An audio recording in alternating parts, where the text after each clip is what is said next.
The Bulletin of the Atomic Scientists just confirmed that we are the closest that we've ever been to doomsday. And so with this today, they've moved their doomsday clock from 89 seconds to 85 seconds, which is the closest that it's ever been to 0 seconds. Okay.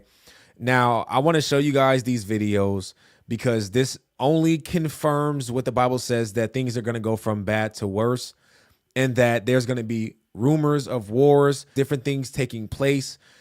This is just confirmation that the times are getting closer and closer to the return of Christ and to when prophecy is going to continue to be fulfilled. Okay. I want to show you guys this video. Let's hop into it, watch it, and react to it. Before we do me a quick favor. Hit that like button for the algorithm so that this video can reach more people like yourself. I truly appreciate you guys. Let's hop in.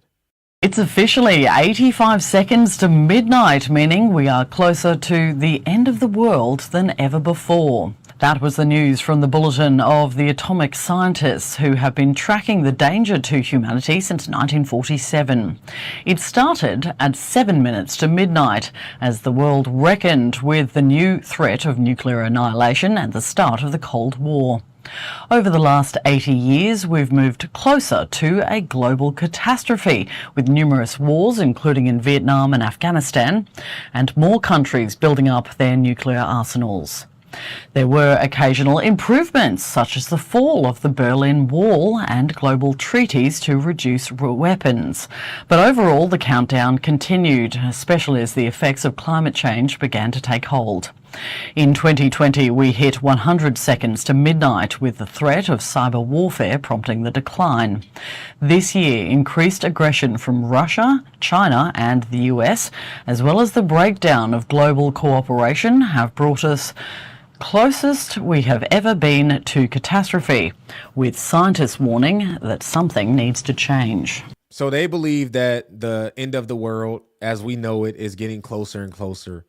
And I guess they base this off of nuclear weapons. They base it off of global warming, war, famine, pure destruction, right? This is the CEO of the Bulletin of Atomic Scientists. She's the one that I guess created this doomsday clock that a lot of people take seriously, a lot of countries take seriously. Let's listen to what she has to say about why they decided to move time or move the seconds forward.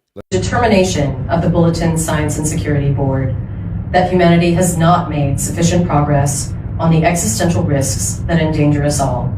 We thus move the clock forward. The doomsday clock is a tool for communicating how close we are to destroying our world with technologies of our own making. The risks we face from nuclear weapons, climate change, and disruptive technologies are all growing. Every second counts, and we are running out of time. It is a hard truth, but this is our reality. It is now 85 seconds to midnight. This is the closest humanity has ever been to midnight. The doomsday clock was pushed 1 second closer in 2025, putting us 89 seconds to midnight, the first time it's been moved in 3 years. Created by the Bulletin of Atomic Scientists, the doomsday clock is a symbolic timepiece, showing us just how close we are to destroying our world with dangerous technologies of our own making. When the clock was first introduced in 1947 by the same people behind the Manhattan Project, it was set at 7 minutes to midnight. The furthest it has ever been was 17 minutes to midnight in 1991, after the collapse of the Soviet Union and the signing of the Strategic Arms Treaty. In 2007, the Bulletin recognized climate change as one of the biggest threats to humanity and started taking it into consideration when making their ruling. The closest it had ever been was 2 minutes to midnight, once in 1953, when both the US and Soviet Union tested thermonuclear weapons, and again in 2018. In 2020, the clock moved to 100 seconds to midnight, 90 seconds to midnight in 2023, and 89 seconds to midnight in 2025. So like I said, we already know that things are going to get worse, okay? It's not going to get better. There may be periodic moments where things feel better, but ultimately it's going to get worse, and it has to because of biblical prophecy. These things have to take place before Jesus comes back, right? It says you will hear, this is Matthew 24, it says, you will hear of wars and rumors of wars, but see to it that you are not alarmed. Such things must happen, but the end is still to come. Nation will rise against nation and kingdom against kingdom. There will be famines and earthquakes in various places. All these are the beginning of birth pains. So these things are all just the beginning of birth pains. We're not even at the end of the age yet, the end of time yet. We are nearing the end of time. Things are starting to take place. We're starting to see prophecy being fulfilled. We're starting to see some of the things that the Bible speaks about. But this is still the beginning. There's more to come. If you scroll down a little bit more, it speaks about some prophetic things that take place in the earth that we're going to see, that's going to confirm that the end is right at the door. Okay. And it says the sun will be darkened, the moon will not give its light, the stars will fall from the sky, and the heavenly bodies will be shaken. Then will appear the sign of the Son of Man in heaven.